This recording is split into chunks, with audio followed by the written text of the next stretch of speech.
14003.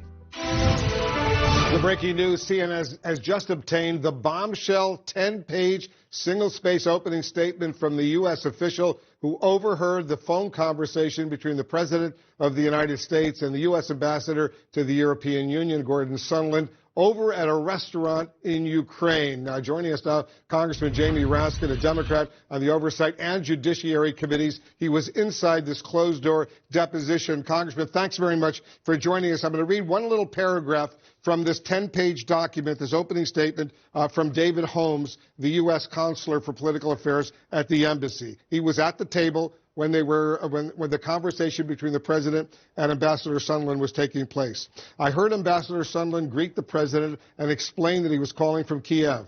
I heard President Trump then clarify that Ambassador Sondland was in Ukraine. Ambassador Sondland replied yes, he was in Ukraine, and went on to state that President Zelensky, quote, loves your ass. I then heard President Trump ask, so he's going to do the investigation? Ambassador Sondland replied that he's going to do it, adding that President Zelensky would do anything you ask him to do. Even though I did not take notes of these statements, I have a clear recollection that these statements were made. I believe that my colleagues who were sitting at the table also knew that Ambassador Sondland was speaking with the president. All right, you're there. You heard him read this statement. Tell us the significance of what we have now learned.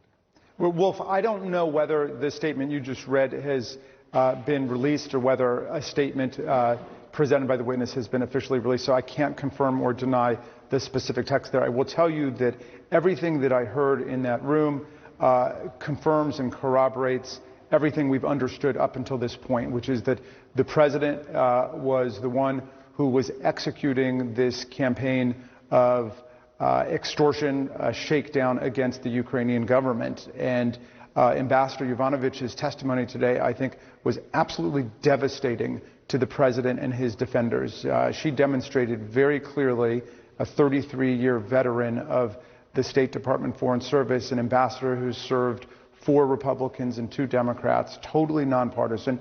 And she was able to essentially show that Trump doesn't care about the State Department. He doesn't care about American values. He doesn't care about the Ukrainian people. Of course, he cared about one thing, which was to extract from President Zelensky this statement about the Bidens. That, and then also to confirm the Russian disinformation theory about the 2016 campaign, that it was the Ukrainians and not the Russians that interfered in our election. So I think that when everything comes out from this evening's testimony, I think it will be a very important addition to the specificity of the evidence, but it confirms everything that the majority has been explaining here. Some of your Republican colleagues, as you know, they've insisted the account of this phone conversation between the president and Ambassador Sondland was simply hearsay, but now we have heard directly from David Holmes. How credible do you find his account?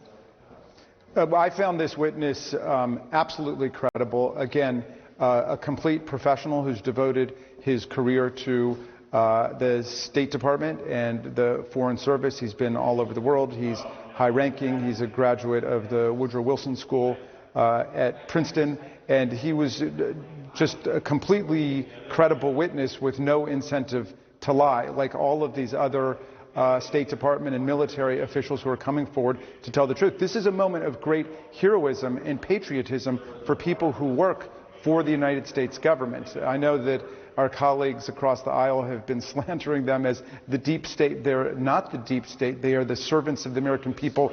They are democratic government when democratic government is working properly. And what the president did was to set up a rogue operation under Rudy Giuliani to attack the U.S. ambassador to Ukraine, Ambassador Yovanovitch, and to undermine what America's real priorities and values were in dealing with that country. And remember, this phone conversation that Ambassador Sondland had with the president took place on July 26th, the day after the president's phone conversation with President Zelensky of Ukraine. And in his statement, I'll read another sentence to you, Congressman. This is David Holmes, the U.S. Counselor for Political Affairs, U.S. Embassy in Ukraine.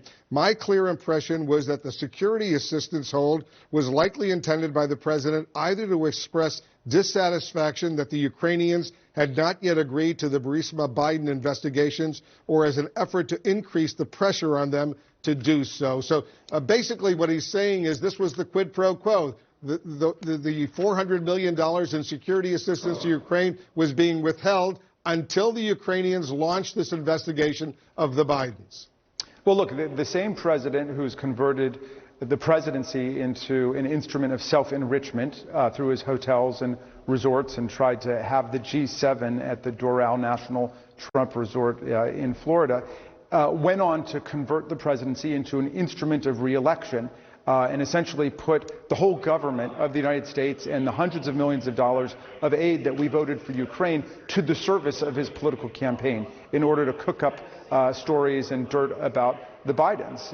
And the story is one that the public understands clearly, and the last-ditch argument of our colleagues across the aisle is going to be, well, he did it, but, well, so what? In the final analysis, he got caught, and therefore no harm, no foul, all's well that ends well. Of course, that's like somebody robbing a bank and getting caught right when they're about to exit the bank and saying, oh, well, I never made it outside the door, so everything's okay, you can have the money back, let's start over again.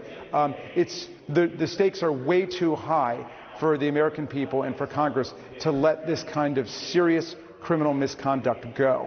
Congressman Jamie Raskin of Maryland, thanks so much for joining us. And thank you for having me, Wolf.